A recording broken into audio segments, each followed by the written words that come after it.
Director, దర్శకుడు. తెలుగు నాటక రంగంలో దర్శకుడు ఆవిర్భావం, చారిత్రక నేపథ్యం. తెలుగు నాటక రంగంలో దర్శకుడు అనే పదం మొదట్లో లేకపోయినప్పటికీ తర్వాత కాలంలో వచ్చింది. ప్రారంభ దశలో ఉపాధ్యాయులే నాటకాలు రాయటం, నటులను సమీకరించి తర్ఫీదు ఇచ్చే నాటకాలు ఆడించేవారు. ఉపాధ్యాయులంటే గురువులు. నాటక సంస్థల్లో కూడా గురువుగానే ఉండేవారు. ప్రాచీన భారతీయులు దేశికుడు అని అనేవారు. అంటే గురువు అని దాని అర్థం. భారతీయులకు ప్రామాణిక లక్షణ గ్రంథం భరతముని నాట్యశాస్త్రం. దీనిలోని లక్షణాలను అనుసరిస్తూ రూపకం, నాటకం, నాట్యం ప్రదర్శించేవారు. ఇవి దృశ్య శ్రవ్యాత్మకాలు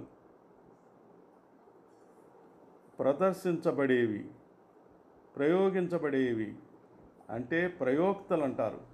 వీరిని ప్రయోగ కుశలురు అంటారు. మొదట సంస్కృత నాటకాలు ప్రదర్శించేటప్పుడు, తర్వాత తెలుగు నాటకాలు ప్రదర్శించేటప్పుడు కొంతకాలం వరకు దర్శకుడనే పేరు లేదు. ప్రయోగ కుశలురుగానే గుర్తించేవారు. ఉపాధ్యాయులుగా, గురువులుగా, దేశకులుగా, ప్రయోగ కుశలురుగా పిలువబడుతూ చివరికి దర్శకులుగా రూపాంతరం పొందారు.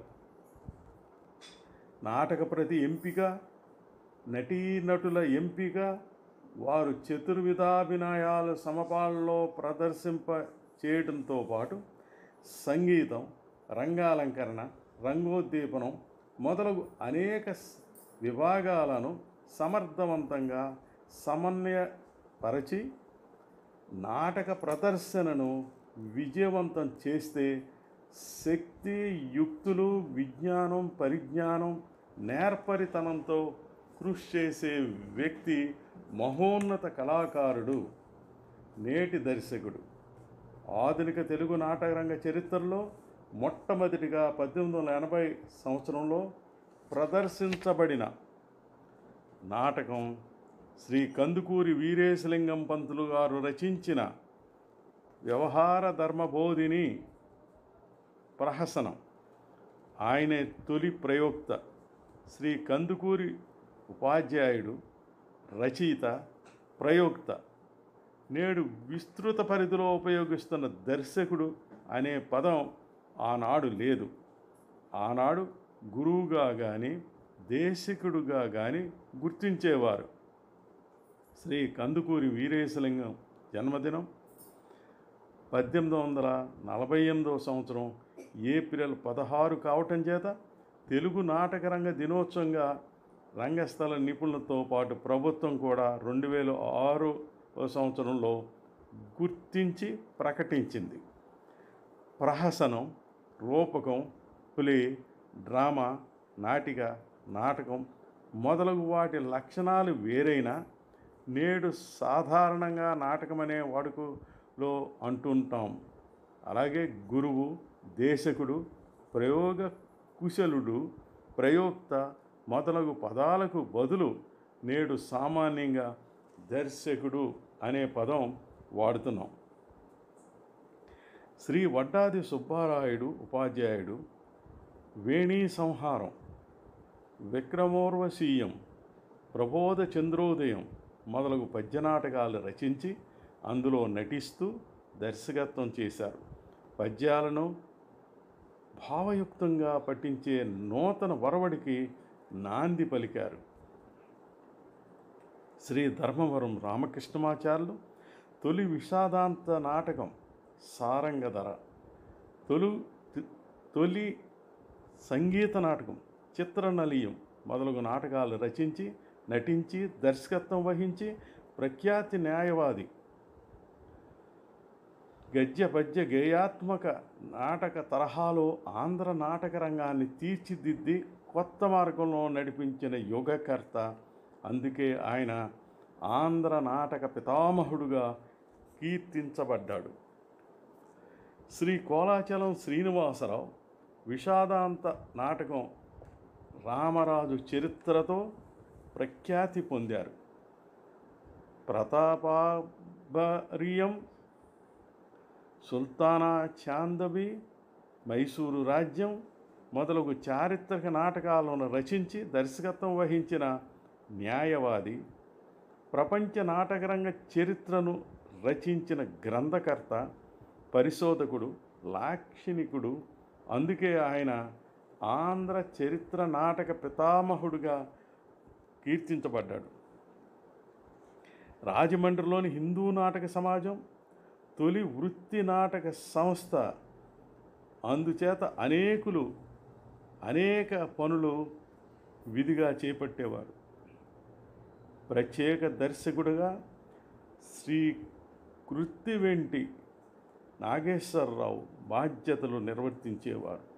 కేవలం దర్శకునిగా పనిచేయటం 1908 సంవత్సరం నుంచి ప్రారంభమైంది. తెలుగు నాటక రంగంలో దర్శకుడుగానే ఉండిపోలేదు. కొంత మార్పు సంగీతభరితమైన పద్యనాటక రంగంలో వచ్చింది. హార్మోనియం మీద రాగాలు నేర్పే గురువులే నాటక దర్శకులయ్యారు, సంగీత దర్శకులుగా అయ్యారు. వీరిని హార్మోనిస్ట్, కండక్టర్లుగా నాటక సంస్థల్లో పిలిచేవారు. తర్వాత కాలంలో పద్య నాటక రంగంలో కాంట్రాక్టర్లు ప్రవేశించి నాటకాలు ఆడేస్తున్నారు. ఈ విధానం సరైనది కాదు, శాస్త్రీయమైనది కాదు. వాటి ప్రస్తావన అనవసరం.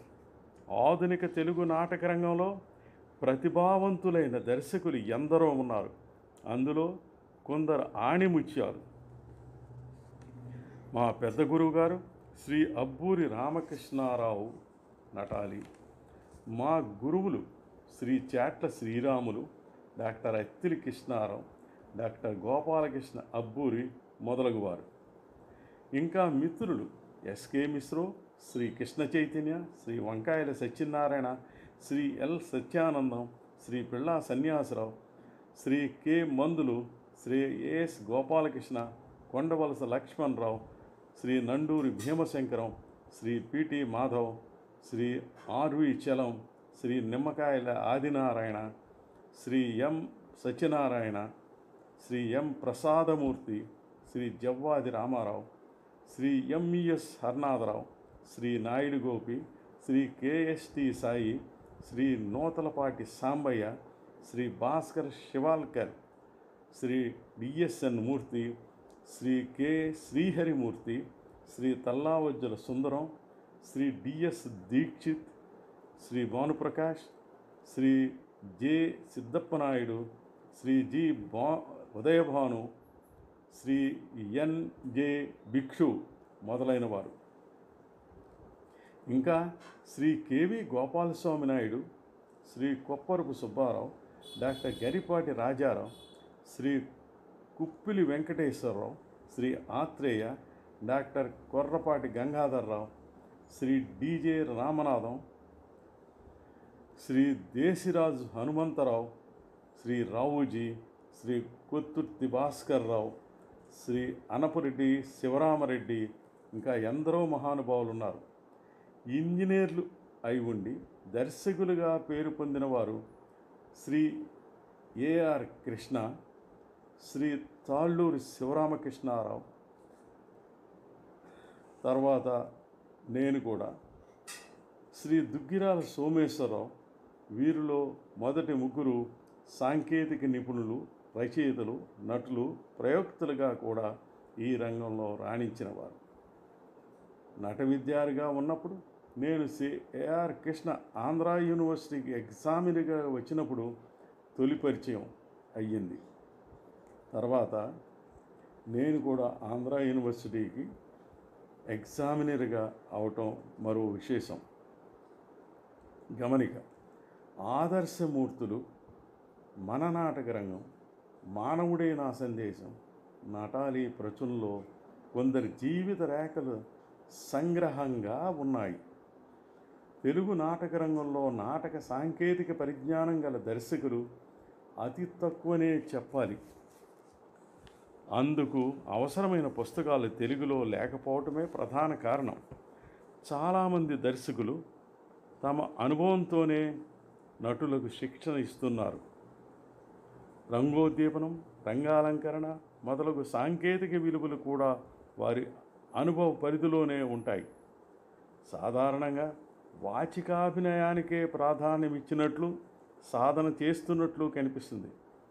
ఆహార్యమును రూపకల్పన చేసినట్లు, రంగాలంకరణ పరికల్పన చేసినట్లు, రంగోద్దీపనం పథకం వేసినట్లు ఆయా శాఖల్లో నిష్ణాతులైన కళాదర్శకులు ఉన్నట్లు మనకు కనిపించదు.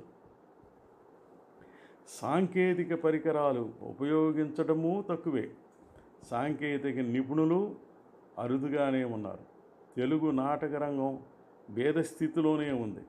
ఔత్సాహిక నాటక స్థాయిలోనే ఉంది. అందుచేత దర్శకుడు కూడా అదే స్థాయిలో వామన రూపంలోనే ఉండిపోయాడు, కానీ విశ్వరూపం ధరించే స్థాయికి ఎదగలేదు. తెలుగునాట గురువులల్లా దర్శకులయ్యారనుకుంటున్నాం, కానీ అంతర్జాతీయంగా ఉన్న దర్శకుడు అనే పదానికి సంపూర్ణ స్థాయిని చేరుకోలేకపోతున్నాం. నటశిక్షణ పొందిన కొందరు విశ్వవిద్యాలయ విద్యార్థులు దర్శకత్వంలో అర్హతలు సంపాదించిన ప్రదర్శనకు అనువైన వేదికలు లేవు, అవకాశాలు కూడా లేవు. వృత్తి నాటరంగం లేనందున వారు కూడా విద్యార్హతలను ఉండి కూడా ఔత్సాహికులుగానే మిగిలిపోతున్నారు. అయినా వారి దృక్పథంలోనూ నాటక ప్రదర్శనలోనూ వైవిధ్యం కనిపిస్తుంది. ఈ పుస్తకాల్లో పాశ్చాత్య నాటక రంగంలోని పురోగతి చెందిన పరిపూర్ణ దర్శకుడుకు సంబంధించిన పాఠ్యాంశాలు ఇవ్వబడ్డాయి. విశేష సేకరణ పాశ్చాత్య గ్రంథాల నుంచే అయినా స్వేచ్ఛానువాదం చేయడమైంది. విషయం అర్థం కావటానికి తెలుగు నాటకాలు, దర్శకులు